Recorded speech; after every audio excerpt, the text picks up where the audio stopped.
tahun 2021 dari LPTK Universitas Pendidikan Indonesia. Hari ini, Senin 6 Desember 2021, saya akan melakukan uji kinerja atau UKIN secara daring. Uji kinerja yang saya lakukan bersama kelas 4 di tema 4 semester 1 berbagai pekerjaan di subtema 3 pekerjaan orang tuaku pembelajaran ketiga. Selamat menyaksikan.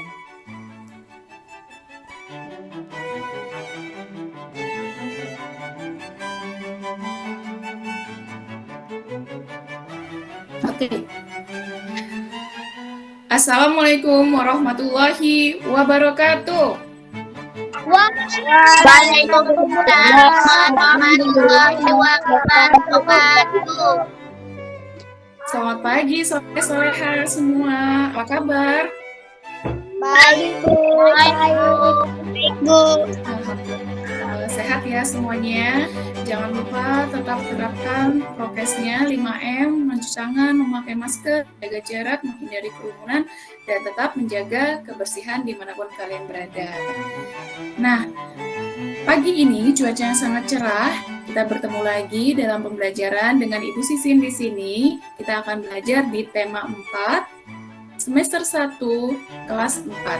Yaitu temanya berjudul tentang berbagai pekerjaan. Subtema 3 yaitu pekerjaan orang tuaku di pembelajaran ketiga. Tadi yang datang duluan, Ibu minta tolong bantuannya untuk Ananda Reno. Kita memimpin doa dulu. Silakan Nak dipimpin.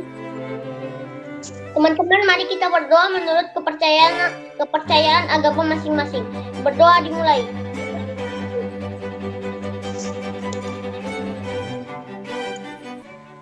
Berdoa selesai. Baik, terima kasih Nak. Nah, Ibu akan mengecek kehadiran dulu ya. Adakah yang tidak hadir di sini? Alhamdulillah Ibu lihat sudah masuk semua ya, 4A dan 4B sudah hadir semua. Terima kasih sudah bergabung dalam ruang meeting kita kali ini. Baik, hari ini kita tentang mata pelajaran IPA dan Bahasa Indonesia. IPA kita belajar tentang mengidentifikasi sampah dan pengolahannya, dan Bahasa Indonesia kita akan belajar menyampaikan pendapat secara lisan dan tertulis tentang pemanfaatan sampah sebagai kelestarian alam. Dan adapun tujuan pembelajaran kita adalah melalui video pengolahan sampah, peserta didik diharapkan mampu mengidentifikasi pengolahan sampah dalam kehidupan sehari dengan benar. Melalui video tentang pemanfaatan sampah, diharapkan kalian dapat menganalisa pentingnya pemanfaatan sampah sebagai upaya pelestarian sumber daya alam dalam kehidupan sehari-hari dengan baik.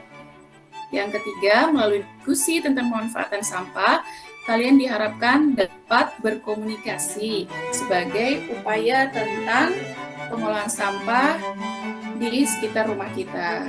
Yang terakhir adalah kalian diharapkan dapat mengajukan argumen kalian tentang hal-hal dongeng yang berjudul tupai dan ikan gabus. Sebelum kita masuk ke kegiatan inti, marilah kita akan lagu bukti cinta tanah air kita kepada negara Indonesia Raya. Silakan berdiri dan kita menyanyikan bersama.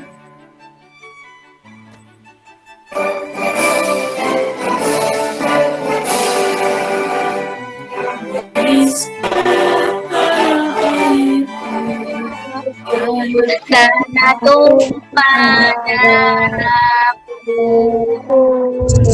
di sanalah aku berdiri, jalan pandimu. Indonesia bangsa dan tanah air.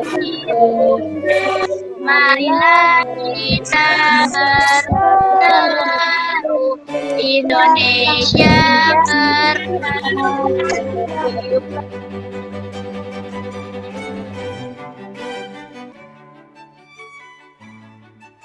pengrajin?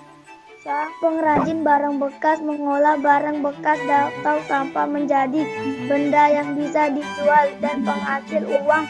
Selain itu, pekerja ini juga mengurangi tumpukan sampah yang ada di sekitar kita. Ya, itu tadi adalah teks yang berjudul tentang pekerjaan orang tuaku. Dan di situ pekerjaan orang tua di dalam teks itu adalah sebagai apa, Nak? Pengrajin cenderamata. Iya, pengrajin cenderamata. Benar sekali, beliau adalah seorang pengrajin cenderamata.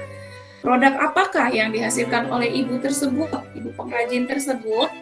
Gantungan kunci. Tempat tisu dan gantungan kunci. Iya, tempat tisu dan gantungan kunci. Kemudian, mengapa kita perlu memanfaatkan barang-barang bekas? Untuk mengubah barang-barang tersebut menjadi barang yang bernilai. Iya, benar sekali, untuk mengubah barang-barang bekas tersebut menjadi barang yang bernilai. Pekerjaan beliau itu sangat mulia. Nah, yang kemudian pertanyaan selanjutnya, sikap apakah yang dapat dicontoh dari pengrajin barang tersebut? Juga mengurangi tumpukan sampah yang ada di sekitar kita. Ya, selain untuk mengurangi penumpukan sampah di sekitar kita, sikap apa yang dapat kita peroleh dari teks tersebut? Sikap Peduli terhadap terhadap lingkungan. Jadi sikap peduli itulah yang terpenting. Sikap peduli ketika melihat sampah di jalan, di rumah, di halaman, kita harus langsung cepat mengambilnya atau membuang ke tempat sampah. Atau kalau ada barang-barang bekas, kita menjadi seorang yang kreatif, yaitu dengan cara mengolahnya menjadi barang yang lebih bernilai, seperti seorang ibu pengrajin barang bekas tersebut yang menghasilkan tempat tisu dan gantungan kunci. Ya, selain pengrajin tersebut, di sini juga kita lihat ada videonya. Bagaimana cara mengolah sampah yang baik? Nah, nanti ada cara-caranya dalam video ini. Kita saksikan bersama ya, anak soleh-soleha.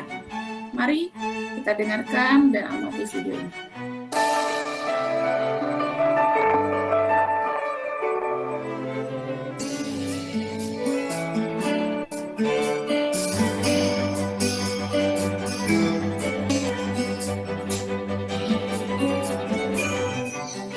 Assalamualaikum soleh-soleha. Apa kabarnya hari ini? Semoga selalu dalam keadaan sehat walafiat. Hari ini bertemu lagi dengan Miss Priska. Kita akan belajar tematik. Ada di buku tema 4, subtema 3, pembelajaran 3. Teman-teman disiapkan ya buku pelajarannya. Yuk kita mulai belajar. Hari ini masih tentang pekerjaan orang tuaku ya teman-teman. Nah sekarang coba perhatikan gambar ini. Apa kalian pernah melihat benda-benda seperti ini? Benda apa ya ini? Oke, ini adalah sampah ya teman-teman. Apakah di rumah kalian menghasilkan sampah seperti pada gambar ini? Benda-benda pada gambar ini merupakan sampah yang masih dapat didaur ulang menjadi barang yang baru. Misalnya, di sini ada gambar botol minuman bekas yang dapat didaur ulang menjadi tempat pensil atau misalnya menjadi pot bunga. Selain menciptakan barang baru, pengolahan sampah juga dapat mengurangi pencemaran pada lingkungan, terutama pencemaran tanah. Beberapa jenis barang bekas dapat dimanfaatkan menjadi barang baru yang memiliki banyak kegunaan ya teman-teman. Kegiatan pemanfaatan barang bekas termasuk upaya untuk menyelamatkan lingkungan dari sampah. Misalnya, lihat pada gambar ada kaleng bekas makanan, ada botol kaca bekas, ada kardus bekas, ada koran bekas, dan ada botol plastik bekas. Tahukah kalian cara apa saja yang dapat dilakukan dalam memanfaatkan sampah ya? Oke, untuk cara mengolah atau memanfaatkan sampah dikenal dengan beberapa istilah. Perhatikan baik-baik ya teman-teman. Yang pertama, reduce adalah kegiatan mengurangi pemakaian suatu barang atau perilaku yang dapat mengurangi produksi sampah. Contohnya adalah untuk mengurangi sampah plastik, sebaiknya kita membawa tas kain ketika berbelanja. Kedua, reuse adalah kegiatan menggunakan kembali benda yang masih layak pakai. Contohnya adalah menggunakan kembali kaleng susu bubuk bekas untuk dijadikan tempat pensil. Agar lebih indah, kaleng tersebut bisa dicat dan dihias ya teman-teman. Yang ketiga, recycle adalah kegiatan mengolah kembali atau mendaur ulang sampah. Contohnya adalah memanfaatkan dan mengolah sampah organik untuk bisa dijadikan sebagai pupuk kompos. Nah, yang terakhir, ini yang keempat ya teman-teman, disebut dengan replace. Adalah kegiatan memakai barang aktif atau barang pengganti yang sifatnya lebih ramah lingkungan dan dapat digunakan kembali ya. Contohnya, menggunakan sapu tangan sebagai pengganti tisu. Sekarang teman-teman bisa membaca di buku tema 4D pada halaman 95 tentang meraup untung dari barang bekas. Teman-teman silahkan baca dan pelajari ya. Oke teman-teman, pelajaran kita hari ini sudah selesai. Semoga bermanfaat ya untuk teman-teman dan ilmunya dapat dipahami dengan baik. Bertemu lagi nanti dengan Miss Siska di materi selanjutnya. Assalamualaikum warahmatullahi wabarakatuh. Dadah. Ya, tadi adalah pembelajaran tentang pengolahan sampah yang terbagi menjadi 4 bagian. Pengolahan sampah 4 bagian tersebut adalah salah satunya, tolong dijelaskan nak. Pengolahan sampah yang pertama adalah Reduce, artinya mengurangi sampah. iya, reduce, yaitu mengurangi sampah. Betul sekali. Terima kasih Reno. Yang kedua, pengolahan sampah yang kedua nak, silakan Tiffany. Reuse, memakai kembali. Reuse, memakai atau menggunakan kembali. Jadi sampah-sampah yang sudah kita buang, kita pilah, kita gunakan lagi mana yang lebih penting dan masih dapat dimanfaatkan. Yang ketiga, silakan Keke. Recycle, mendaur ulang sampah. Iya, betul sekali. Recycle adalah mendaur ulang atau mengolah kembali sampah-sampah yang sudah tidak terpakai. Jadi lebih bermanfaat untuk kita. Yang keempat, silakan Davina. Replace, artinya mengganti. Iya, replace adalah pengolahan sampah, yaitu menggantikan barang-barang yang sekali pakai menjadi barang yang bisa berkali-kali dalam pemakaiannya, yaitu menghindari barang disposable. Barang disposable adalah barang yang satu kali pakai, seperti tisu kita gantikan dengan sapu tangan. Nah, itu tadi adalah cara pengolahan sampah yang telah kita amati dalam video pembelajaran. Nanti kalian akan mengerjakannya dalam lembar kerja peserta didik, yaitu LKPD. Di sini adalah pengolahan sampah terbagi menjadi 4. Seperti yang kalian sebutkan tadi, nanti kalian bisa tulis dan kalian jelaskan di dalam 4 pokok pikiran yang ada di sini. Mari kita lihat gambar yang ada di sini. Ini adalah jenis-jenis sampah rumah tangga yang ada dalam rumah kita. Ada sampah kertas, gelas, organik, dan non-organik, dan juga ada sampah plastik. Organik adalah, tahu silakan dijelaskan.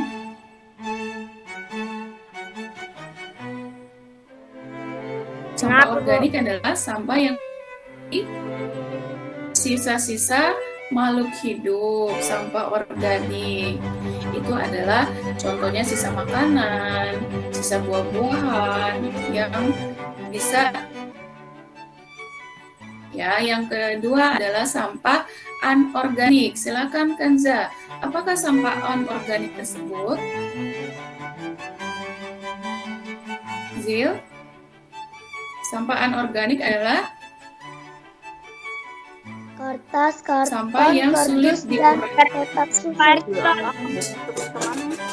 Kertas, Anorganik adalah sampah yang sulit untuk diuraikan. Nah, Sampah yang sulit untuk diuraikan itu contohnya plastik, ya, kaca, itu lama sekali terurainya. Seperti barang-barang B3, sampah B3 itu sangat susah sekali untuk diuraikan dan perlu proses waktu yang tidak sedikit, prosesnya sangat lama. Nah, di sini kenapa sampah harus diolah? Karena kalau sampah tidak diolah ini akan menimbulkan masalah. Satu, yang pertama akan menimbulkan dampak banjir di lingkungan kita akan tersumbat, drainasenya akan buntu. Jadi ketika hujan datang, timbunan sampahnya banyak, jadi tidak bisa mengalir di drainase tersebut. Kemudian lingkungan pun menjadi bau dan aromanya menjadi tidak sedap. Nih, terjadi banyak penyakit, kuman-kuman ada di sekitar timbunan sampah. Nah, di sini ada cara pengolahannya. Yang pertama tadi reduce, reuse, dan recycle. Yang keempat adalah replacement, yaitu mengganti barang. Nah, di sini ada seorang bapak, seorang pengrajin cenderamata yang sangat kreatif, yaitu dari barang-barang sampah bisa didaur ulang atau di-recycle menjadi barang yang lebih berguna dan bernilai uang. Mari kita saksikan video dari Bapak Alfonso.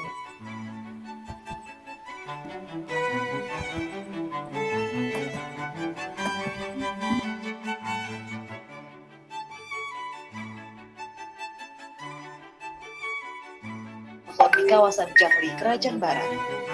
Cahya Anindita, Kompas TV Semarang, Jawa Tengah. Ya, terima kasih. Itu tadi adalah video tentang Bapak Alfonso, seorang pengrajin barang bekas yang telah memanfaatkan barang bekas dari plastik, botol bekas menjadi furniture, yaitu pot bunga, kursi meja, dan lain sebagainya yang bernilai ratusan ribu rupiah. Ya, sangat kreatif sekali apa yang dilakukan oleh Bapak Alfonso, yaitu merecycle, mendaur ulang sampah-sampah tersebut.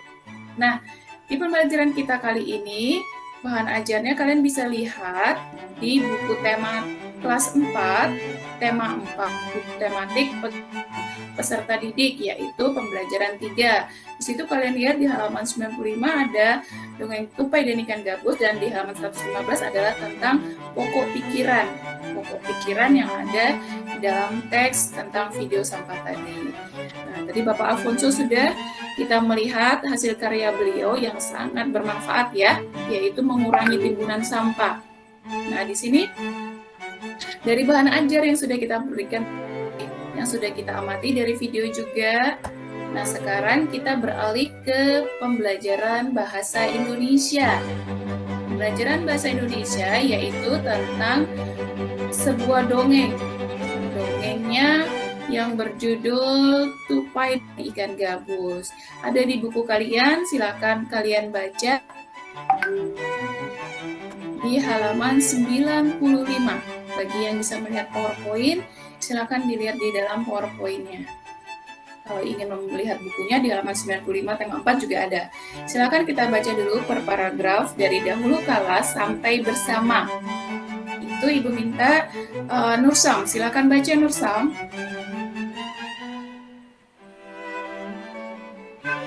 Tupai dan ikan gabus. Dahulu kala hiduplah sepasang sahabat di daerah Kalimantan Barat. Mereka adalah seekor tupai dan seekor ikan gabus. Setiap hari mereka melakukan kegiatan bersama. Ya, sampai bawah lagi satu baris, Nak. Mencari makan, Mencari bermain, bahkan mengunjungi tempat-tempat baru selalu dilakukan bersama. Iya, terima kasih. Silakan Kanza, suatu hari.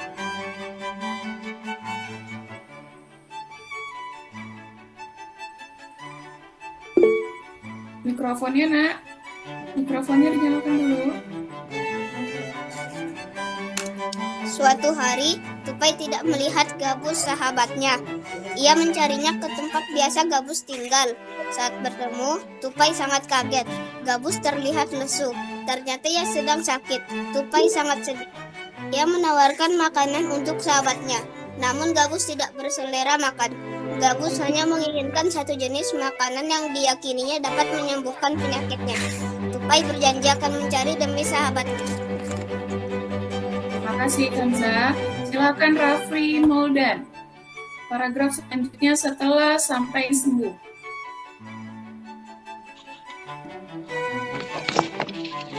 Setelah Gabus Kameranya mengatakan silakan. makanan yang dapat menyembuhkan penyakit, Tupai sangat kaget. Ia harus mencari hati ikan hiu. Ikan hiu sangat ganas. Tidak terpikir olehnya ia bisa mendapatkannya. Namun Tupai bertekad untuk mendapatkannya. Ia ingin sahabatnya sembuh. Baik, terima kasih. Yang selanjutnya, paragraf selanjutnya adalah Dwi.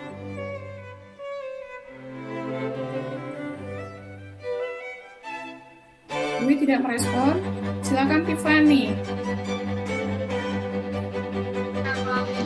Tupai kemudian melompat dari satu pohon kelapa ke pohon kelapa lainnya yang dekat dengan tepi pantai. Saat menemukannya, ia melubangi satu kelapa dan membiarkannya airnya habis.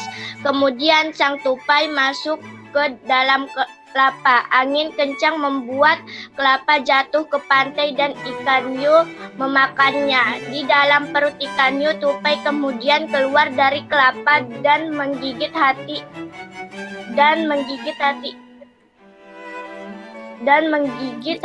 ikan hiu. Ikan tersebut mencoba bertahan sampai kehabisan tenaga. Ombak besar membawa ikan hiu ke tepi pantai. Saat itulah tupai keluar dari mulut ikan hiu dan membawa hati ikan kepada sahabatnya. Ya, terima kasih Tiffany. Paragraf terakhir, silakan dibaca yang belum membaca. Reno, silakan baca. Sampai di tempat ikan gabus, tupai kemudian memberikan hati ikan hiu untuk dimakannya. Beberapa hari kemudian, tupai melihat sahabatnya segar kembali. Betapa senangnya tupai melihat ikan gabus sehat seperti sedia kala. Baik, terima kasih. Terima kasih anak-anak hebat semua. Nah, dari dongeng tupai dan ikan gabus tersebut, ini ada beberapa pertanyaan. Nah, kita lihat ya, pertanyaannya ada di PowerPoint juga. Silakan disimak, pertanyaannya ada di sini. Nomor 1 yang belum dapat giliran tadi. Nomor 1 adalah apakah judul dongeng tersebut? Tupai dan ikan gabus. Iya, Tupai dan tupai dan ikan gabus. Betul sekali. Nomor 2, pesan moral apa yang terkandung di dalam dongeng tersebut? Tolong menolong terhadap Moral. menolong kepada sesama. Iya, benar. Tolong menolong terhadap sesama. Jadi tolong menolongnya tidak dikasih hanya orang tertentu saja, tidak. Tapi semua orang atau semua makhluk wajib kita tolong. Selanjutnya, siapa sajakah dongeng dalam tokoh tersebut? Nomor 3, silakan. Tupai, ikan gabus dan Ikan gabus dan ikan. Iya, betul sekali. Tupai, ikan gabus, dan ikan hiu. Tokohnya ada tiga orang. Nomor 4, di manakah tempat cerita dongeng tersebut? Kalimantan Barat. Kalimantan Barat. Iya, betul sekali. Nah, di Kalimantan Barat, benar. Nomor 5, bagaimana sifat kedua tokoh tersebut? Tupai suka menolong, ikan gabus tidak peduli terhadap orang lain. Iya, betul sekali. Tupai bersifatnya suka menolong terhadap teman, dan ikan gabus sifatnya tidak peduli apakah ikan itu sulit didapat, karena ikan hiu adalah ikan yang sangat ganas, ikan yang sangat sulit didapat. Tapi karena kegigihan berjuang tupainya untuk mencari hati ikan hiu, akhirnya tupai itu bisa mendapatkan ikan hiu dengan susah payah. Ya, mulia sekali tupai itu berkorban, mempertaruhkan dirinya, keselamatannya untuk mendapatkan hati ikan hiu agar temannya bisa makan dan sehat kembali. Nah, tadi kita sudah belajar tentang IPA, menganalisa sampah, dan kita tadi sudah membaca sama-sama ya, Nak ya. Di sini adalah ada cara-cara tentang mengolah sampah. Sebelum kalian lupa, mari kita review kembali. Cara yang pertama adalah Kanza. Cara yang pertama adalah apa tadi kan? 4 pengolahan sampah, yaitu 1. Mengurangi pemakaiannya. Iya, betul sekali. Nah, reduce adalah mengurangi pemakaiannya. Yang kedua, silakan yang belum. Dwi, cara pengolahan sampah yang kedua adalah Moldan. Silakan Moldan.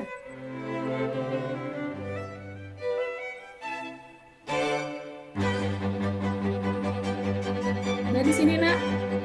Cara pengolahan sampah yang kedua adalah reuse atau memakai kembali. Kalau kalian reuse adalah memakai kembali.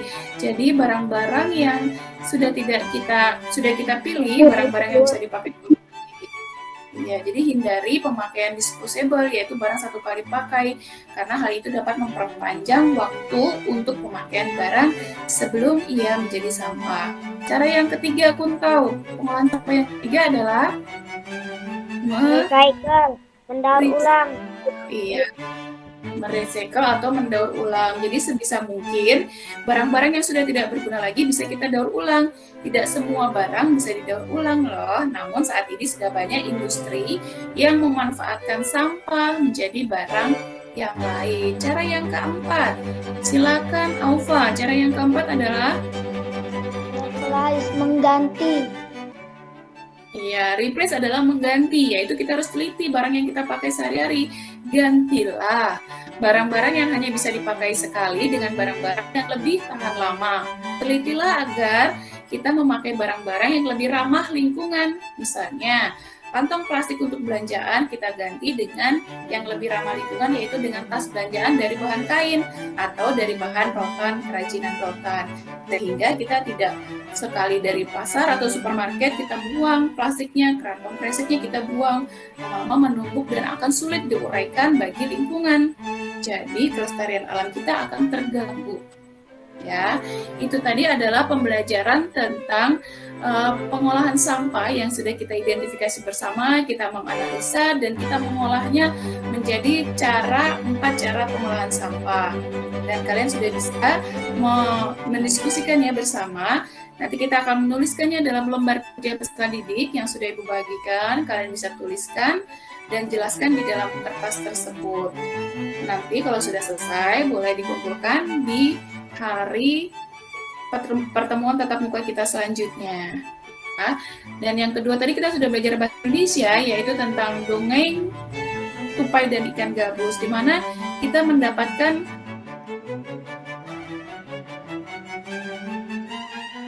simpulkan dari pelajaran kita. Silakan, Nak Reno. Kita harus peduli terhadap lingkungan. Iya, betul sekali. Kita harus peduli terhadap lingkungan. Hebat. Kalau kita bukan kita lagi yang mempedulikan lingkungan, siapa lagi? Maka dari itu mulailah dari diri kita sendiri, kemudian kita ajak teman kita, keluarga kita untuk peduli terhadap kelestarian alam dan lingkungan. Kesimpulan selanjutnya, silakan Kanza.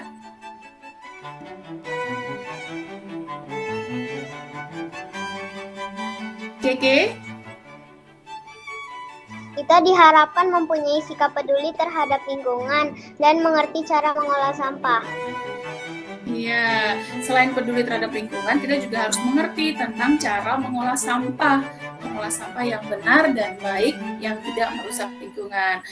Adalah bahwa selain kita punya sikap peduli, adalah kita juga harus punya sikap tolong-menolong terhadap teman yang lain atau orang yang lagi kesusahan atau kesulitan. Nah, itu tadi adalah pelajaran tentang tema 4, subtema 3, yaitu tentang berbagai pekerjaan orang tuaku. Jadi kita diharapkan menjadi orang yang kreatif, ya, orang yang kreatif untuk mendaur ulang sampah yang sudah tidak terpakai tersebut, ya.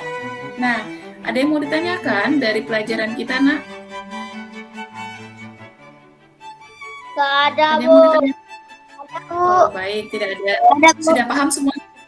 Ya, sudah paham semuanya ya. Jadi jangan lupa nanti tugasnya di lembar kerja peserta didik di LKPD-nya dikerjakan dengan tulisan yang bagus. Kemudian kalian juga harus bisa berusaha untuk berargumen atau menjelaskan dari pengolahan sampah yang sudah kita amati dari video dan penjelasan di PowerPoint ini. Sebelum kita tutup, Ibu ingin berpesan pada kalian bahwa mulai saat ini, mulai dari sekarang, jangan lupa kita untuk seminimal mungkin untuk mengurangi sampah. Setiap hari kita kurangi sampah, kita kurangi timbunan sampah yang ada di dalam rumah tangga kita. Jadi kita harus peduli dari diri kita sendiri, teman dan keluarga, juga orang lain, saling mengingatkan ya nak ya, agar sampah-sampah itu bisa menjadi lebih bermanfaat, kita bisa daur ulang dan bernilai uang atau mendatangkan hasil untuk kita. Sebelum tutup, jangan lupa tetap jaga kesehatan, tetap belajar di rumah, dan tetaplah jadi anak yang berprestasi.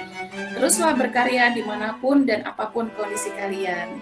Tetap semangat belajar dari rumah, nak. Sampai bertemu lagi di pembelajaran kita selanjutnya, bertemu dengan Ibu Sisin di video-video berikutnya.